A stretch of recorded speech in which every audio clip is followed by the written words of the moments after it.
सावन के महीने में भगवान भोलेनाथ की नगरी काशी में एक अलग ही नज़ारा देखने को मिलता है। मान्यता है कि काशी नगरी इस दुनिया में अलग है क्योंकि यह भगवान शंकर के त्रिशूल पर टिकी है। इसी काशी में एक प्राचीन शिवलिंग है जो कर्मदेश्वर महादेव के नाम से विख्यात है।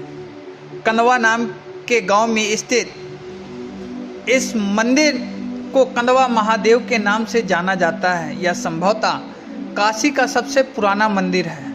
कहा जाता है कि शायद इसका निर्माण 12वीं सदी में हुआ था। इसे गढ़वाल के राजाओं ने बनवाया था।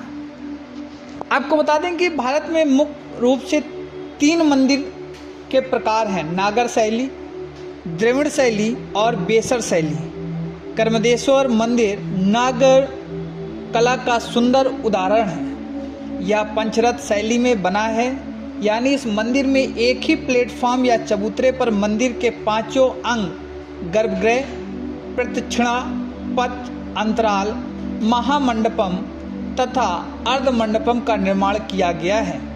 कर्मदेश्वर मंदिर पूर्वमुखी है। शिवलिंग की स्थापना कर्दम ऋषि ने की थी, इसलिए इसका नाम कर्दमेश्वर पड़ा। इसके सामने एक बड़ा कुंड है जिसका नाम कर्दम कुंड है। माना जाता है कि सरोवर का निर्माण कर्दम ऋषि के आंसुओं से हुआ था। वैसे ऐतिहासिक साक्ष्यों के अनुसार इस कुंड का निर्माण बंगाल की रानी भवानी ने 18वीं शताब्दी के मध्य में कराया था। यह स्थान कर्दम ऋषि के तपोस्थली का है। यह मंदिर बनारस की प्रसिद्ध पंचकोशी यात्रा के पथ में पड़ता है। मणिकर्णिका घाट से शुरू होने वाली यात्रा का पहला पड़ाव भी इसी मंदिर में है। मंदिर की बाहरी दीवारों पर हिंदू देवी देवताओं की मूर्तियां उत्कीर्ण हैं। गर्भगृह की दीवारों पर भी प्रतिमाएं उकेरी गई हैं। कहा जाता है कि कर्मदेश्वर मंदिर के दर्शन से मनुष्य देव ऋण से मुक्त हो जाता है। ये उसका पड़ाव भी है। ये पंचक्रोशी का पहला पड़ाव है। दर्शनार्थी यहाँ आते हैं, बाबा का दर्शन करते हैं, रात को विश्राम करते हैं। ये आप देख रहे हैं मंदिर 3 तरफ जलाशय से घिरा हुआ है।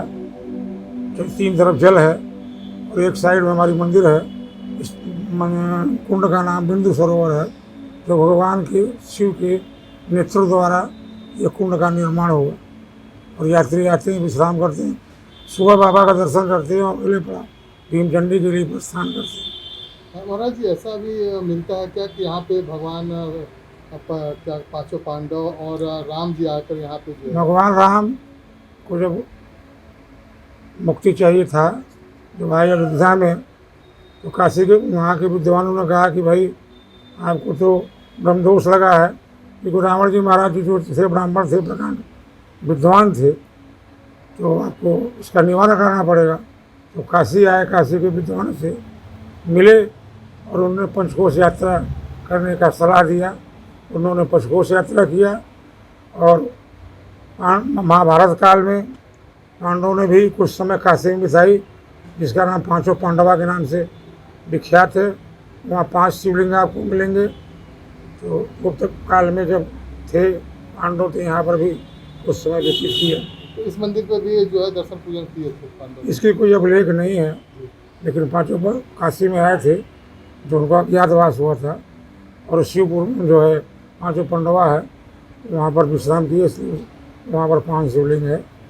भक्तों के लिए इसका दर्शन सावन का क्या में महत्व कितना महत्व है? सावन में सावन भगवान पूर्ण रूप से भगवान शिव को समर्पित है और सावन में खास तौर से ये शिव का ही पर्व है, इसलिए सावन मास में यहाँ भीड़ लगता है सोमवार को, और प्रत्येक दिन भी भीड़ लगती है। यहाँ लोग आते हैं, बाबा विश्वनाथ का जलाभिषेक करते हैं और अपनी मनोवांछित फल को प्राप्त करते हैं। पौराणिक कथा है, भगवान राम ने जब रावण का वध किया तो उन्हें ब्रह्मा हत्या का पाप लगा। लंका विजय के बाद जब वह अयोध्या लौटे तो गुरु वशिष्ठ ने उन्हें सीता के साथ काशी जाकर कर्मदेश्वर महादेव के दर्शन करने को कहा। भगवान यहाँ आए और दर्शन किया तथा सीता जी के साथ महादेव की परिक्रमा की। तब उन्हें ब्रह्म हत्या के दोष से मुक्ति मिली। यहाँ शिवरात्रि को सावन में सोमवार को पंचकोसी यात्रा के समय काफ़ी श्रद्धालु आते हैं। दर्शन पूजन में सावन में कितना फल, कूड़ेदायी फल मिलता है। कूड़ेदायी फल मिलता है। बाबा भोलेनाथ का जलाभिषेक करते हैं, पूजा करते हैं सारे नर नारी, और जो अपना मनवांछित फल प्राप्त करते हैं। इस मंदिर का उल्लेख कहाँ कहाँ मिलता है? ये मंदिर का उल्लेख काशी खंड में मिलेगा आपको, काशी खंड में मिलेगा, पुराण में मिलेगा। जो है कितनी भीड़ होती है सावन में यहाँ पे? सावन में तो अथाह भीड़ होती है सोमवार को, और जो है आखिरी सोमवार को यहाँ भंडारा भी होता है पुजारियों द्वारा। इसमें मोहन मिश्रा, अभी गिरी जो है बेचारे सब करवाते हैं। जनता की सहयोग मिलता है, और कम से कम 20-25 हज़ार के तादाद में भंडारे का आयोजन होता है। ये जो कुंड है महाराज जी, ऐसा भी मान्यता है क्या कि कुंड से नहा के स्नान करने के बाद जो है यहाँ पे जलाभिषेक किया जाए तो उसका विशेष? ये भगवान इनका नाम है बिंदु सरोवर। बिंदु मतलब आँख होता है। कर्दम ऋषि ने सांसारिक सुख भोगने की इच्छा जाहिर किया है, तो भगवान को बड़ा दुख हुआ।